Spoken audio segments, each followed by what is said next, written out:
If you've been told that you need a deep cleaning, the real question isn't whether to get it or not. It's what's actually going on in your gums and whether scraping alone will fix it. I'm a dentist. I do deep cleanings in our office. But there are three questions you need to ask before you say yes. I come from a family of dentists and I perform deep cleanings myself. This is something that I have been versed in for years. In fact, I'm not anti cleaning. I just do it differently after what I've learned. This isn't your dentist is scamming you. This is here's how to make a smart decision about your own mouth. So, years ago, I remember working with my grandfather. He at the time was probably in his 80s.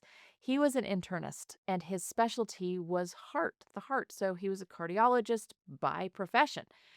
And I remember cleaning his teeth. He was elderly. He wasn't doing a good job. He had all sorts of tartar and things on his teeth. His gums were red and bleeding. And I looked at him and I said, Grandpa, you have to clean your teeth better. This is going to affect your heart.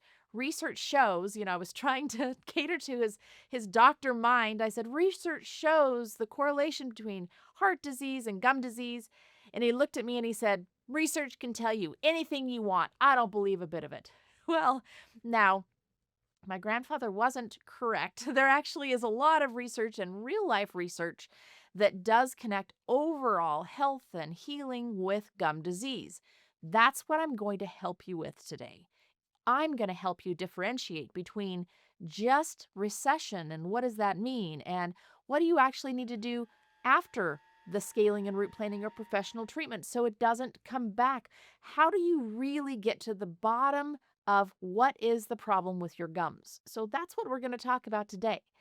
The real name of what we do is not deep cleaning. In our office and in dental offices, we call it scaling and root planing. Now, first of all, the reason we don't use that word with you is because that sounds terrible, right? What does scaling and root planing mean? Really, what it means is that there's something hard on the teeth, typically below the gum line, that a brush can't reach. So, how did it get there? Well, every single day, bacteria stick to our teeth. They stick in something called plaque, and it's a sticky layer on the teeth.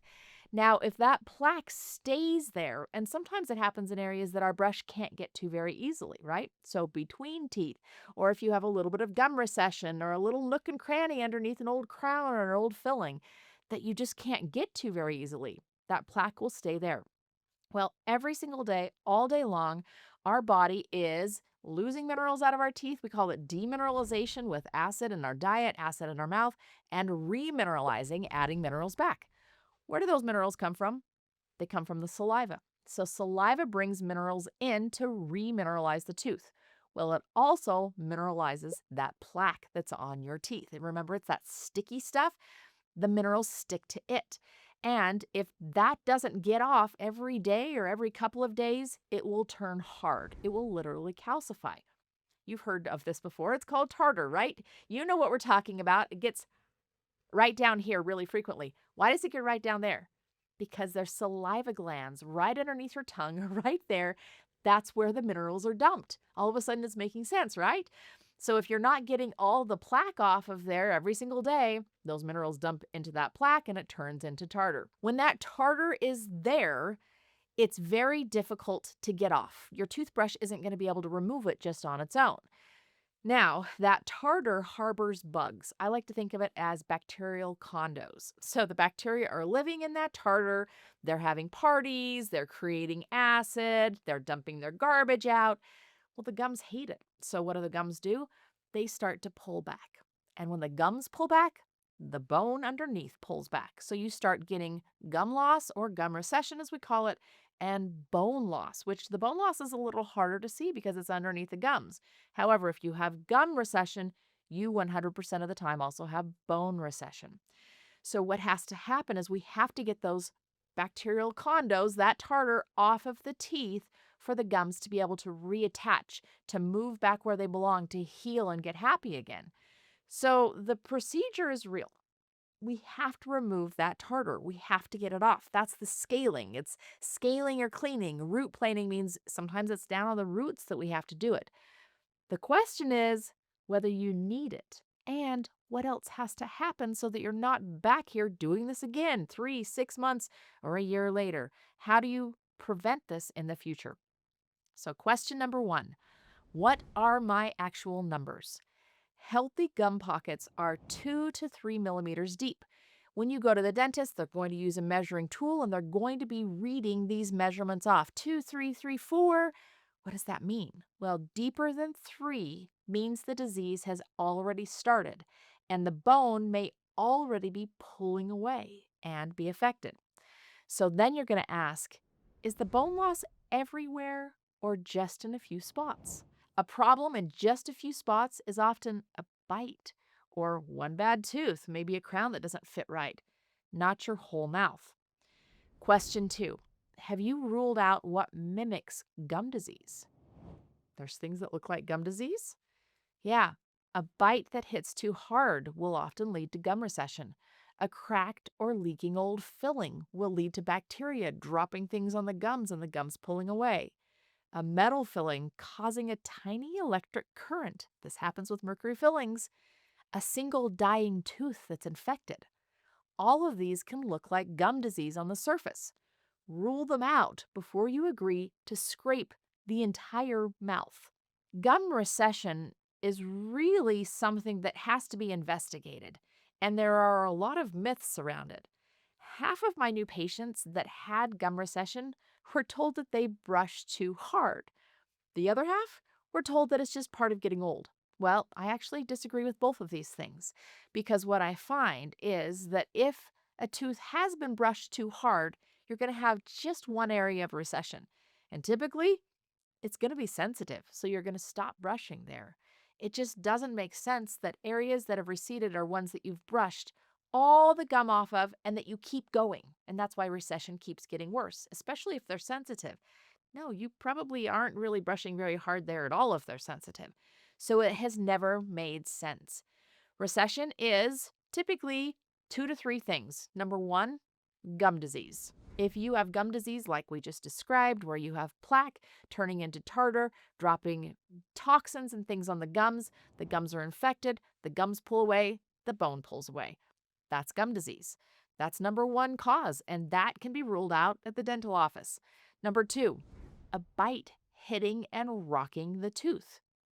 How could this lead to gum recession? Well, if a tooth is hitting straight up and down like it should, typically the teeth are fine. But if it hits and rocks the tooth during that hitting or chewing process, the flex point on the tooth is right down at the gum line. And if it rocks enough, the gum will move down to find a safe spot to attach to.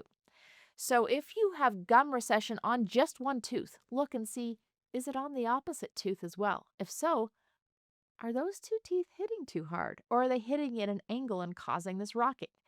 Or if you see gum recession everywhere, but there's no redness, no bleeding, you don't have high numbers when they're checking the gum pockets, most likely every tooth is hitting too hard or too much.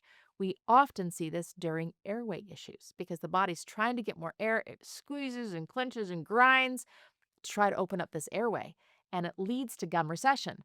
We think, well, this must be gum disease. No, it's an occlusion, it's a function problem. It's almost never your toothbrush, unless it's around an old crown or filling or something that just can't be cleaned. So again, it's really not your toothbrush's problem. It's that you can't brush that area, and that's leading to a localized problem with toxins and bacteria and things getting around that filling or crown that can't be cleaned. Question number 3. What's the plan beyond just the cleaning, and when do we remeasure? If the plan is to scrape all the stuff off, rebook it, repeat it, with no disinfection and no nutrition, it's just going to come back. You want to make sure that you're using ozone to disinfect in the office. What does ozone do? Well, it's broad spectrum killer. Basically, it's going to kill any bacteria that are around that area. We're going to use it at the time of the cleaning. You also need to have nutrition to rebuild. What does that mean? Well, if you've lost bone and we're hoping to tighten things up and make them less fragile and prone to bone loss, you need the things that grow bone, which is minerals and vitamins. And you need your pockets remeasured. We want to see, is this progressive? Is this active? Or is this exactly where your pockets have been for months or even years? If so, this is a stable disease process. It's not getting worse. You're able to hold it where it's at. Now we just need to work with you to teach you how to keep it there and how to clean it there, because the cleaning's a little different if you've lost some gum tissue. You want an endpoint. You don't want to just have the scraping and cleaning every 3 months forever. You need to figure out what's leading to the loss, how to rebuild it, and how to prevent it in the future. So a deep cleaning isn't wrong, but scraping without answering why is just kind of like mowing the weeds down and leaving all the roots there. It's just going to grow back. The goal isn't necessarily a cleaner tooth. Of course, we're going to clean your tooth. But the goal is a mouth that stops getting infected in the first place. So I put everything I know about healing your gums naturally into a free guide. It's linked below. Grab it and walk into that conversation with your dentist prepared. So let's go through just a little bit of the information you need to know here. Clean when it's truly needed. If you have deeper pockets, if you have bleeding gums, if you have tartar on the teeth, absolutely it needs to be cleaned. Add ozone to that cleaning to make sure that everything's disinfected. I also recommend gently irrigating those pockets with an herbal rinse, not harsh chemicals. My Gum Health mouthwash is perfect for this. It's going to help naturally control and keep everything under control with the bugs, the bacteria that are living in your mouth. Next, nutrition to rebuild those bones and gums. This is vitamins A, D3, K2, vitamin C. For gums in particular, I focus on vitamins D3 and K2 and minerals. Then, a 90-day maintenance plan with your pockets remeasured to show are you improving or not. Now, you need to be cleaning. An electric brush really does a better job. So if you are prone to gum disease, if you are prone to getting tartar, switch to an electric brush. It's going to do part of the work for you, twice a day. A water flosser may be needed once a day. My favorite is actually a shower flosser. Connects to your shower, and every single day in the shower, you just get a little extra cleaning. Also, it's really important that you use a remineralizing gum-supporting mouthwash. My Gum Health mouthwash does this. Why remineralizing? Remember, we want the minerals where we need them, and if you have gum recession, you're going to need more minerals to help strengthen those root surfaces to protect against cavities. You don't want to get cavities on those exposed roots. Really, all of these things are in our Gum Health bundle. Check it out. Your gums are one of the clearest windows into your whole body health.